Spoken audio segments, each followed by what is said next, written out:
बदतमीज बहू। सभ्यता से भरपूर शास्त्री परिवार की इकलौती बेटी मोहिनी को बचपन में ही पढ़ाई के लिए विदेश भेज देते हैं, जहां से वो सालों बाद ग्रेजुएशन पूरी करके इंडिया वापस आती है, जो अब संस्कार, सभ्यता, संस्कृति जैसी चीजों से कोसों दूर होती है। एक सुबह मोहिनी शॉर्ट ड्रेस पहने, कानों में हेडफोन लगाए जोर जोर से इंग्लिश गाने गाती हुई घर में घूम रही होती है। सुबह सुबह भगवान का नाम लेते हैं, राक्षसों की तरह चिल्लाते नहीं। पॉप्स, आपको अच्छे गाने की बिल्कुल समझ नहीं है, सो ठीक है, चलो। अरे मोहिनी, पापा से ऐसे बात करते हैं क्या? सारी तमीज भूल गई हो। ओह मॉम प्लीज, इतनी बड़ी भी कोई बात नहीं हुई, सो डोंट ओवररिएक्ट। ऐसे ही दिन बीतते हैं जिसमें मोहिनी के तौर तरीके, रहने और बात करने का ढंग उसके मम्मी पापा को परेशान करने लगता है। भला कोई मानेगा कि ये मेरी बेटी है? रीति रिवाज और संस्कारों से तो इसका दूर दूर तक कोई नाता नहीं, और अब तो लगता भी नहीं कि कभी होगा। अरे ऐसे कैसे नहीं होगा? लड़कियां सारे नखरे अपने माँ बाप को ही दिखाती है। ससुराल जाकर उन्हें सब कुछ करना भी पड़ता है और मानना भी। पत्नी की बात शास्त्री जी समझ जाते हैं और कुछ ही दिनों में अपने से भी ज्यादा धार्मिक परिवार में निखिल के साथ मोहिनी का रिश्ता पक्का कर देते हैं। रिश्ता तो पक्का कर दिया, पर यहाँ मोहिनी को कैसे मनाएंगे?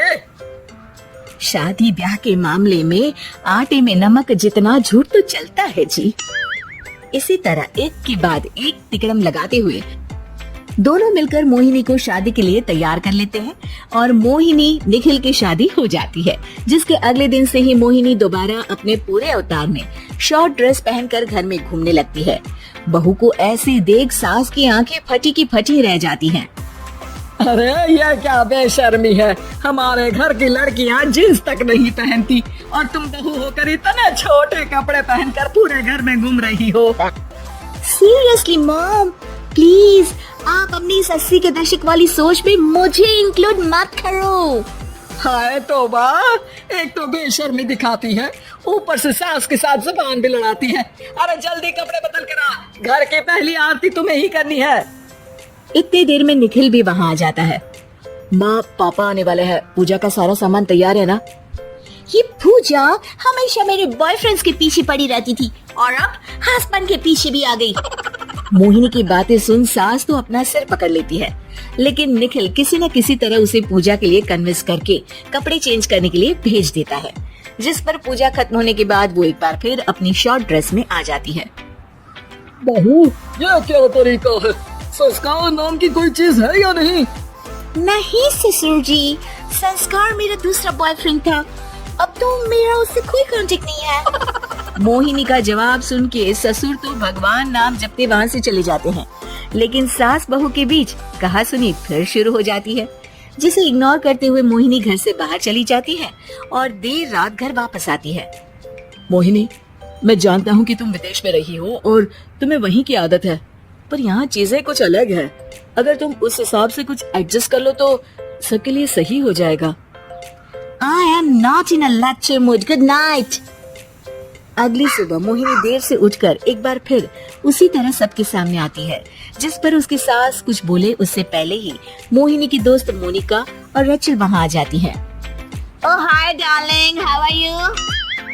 OMG, we missed you so much. I missed you too darling. Ram Ram, इन्होंने तो तुमसे भी छोटे कपड़े पहने हैं।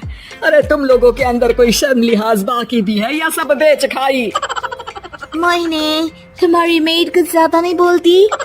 इस पर मोहिनी की दोस्त उसकी सास का मजाक बनाने लगती है, जिसे सुन निखिल उन्हें जवाब देते हुए कड़वे शब्द सुना देता है और वो सुन के वो दोनों तो मुंह बनाए वहाँ से चली जाती है, लेकिन गुस्से से लाल मोहिनी वहीं खड़ी निखिल को घूरती रहती है। घूर क्या रही हो? तुमसे शादी की ये सोचकर कि विदेश में पढ़ी लिखी हो, घर में कोई पॉजिटिव चेंज लाओगी, अपनी करियर के लिए एम्बिशियस होगी, पर अपने इस बिहेवियर से उस पढ़ाई के साथ साथ अपने मम्मी पापा के नाम को भी डुबो रही हो। अगर तुम्हें ऐसे ही हाल रखना है तो यहाँ रहने की कोई जरूरत नहीं है।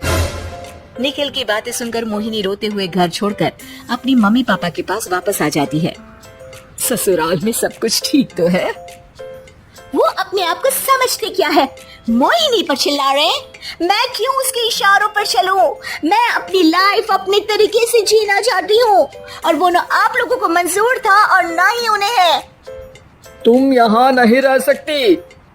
अपने पापा की बात सुन के मोहिनी हैरान रह जाती है। हाँ, तुमने बिल्कुल सही सुना। अगर तुम्हें अपने इस घमंड, बेशर्मी और बदतमीजी में ही जीना है तो तुम यहाँ भी नहीं रह सकती। बेटी, मैं मानता हूँ हमारे यहाँ रीति रिवाज बहुत मायने रखते हैं और हमने उन्हीं के ओवरडोज से बचाने के लिए तुम्हें विदेश भेजा था। एक लड़की जो शादी करके घर और बच्चे संभालती है, उससे तुम अपने आप को ज्यादा समझ सको इसके लिए भेजा था। तुम उससे ज्यादा समझो और बनो, पर तुम तो किसी दूसरी ही ट्रेन में चढ़ गई बेटा। उसके मम्मी पापा बहुत देर तक मोहिनी को सारी बातें समझाते हैं, जिन्हें सुनकर मोहिनी को अपनी गलती का एहसास होता है। वो जॉब ज्वाइन कर लेती है और ससुराल वापस आकर उन्हें मॉडर्न बनाती है और खुद भी कुछ रिवाज सीखते हुए खुशी से रहने लगती है।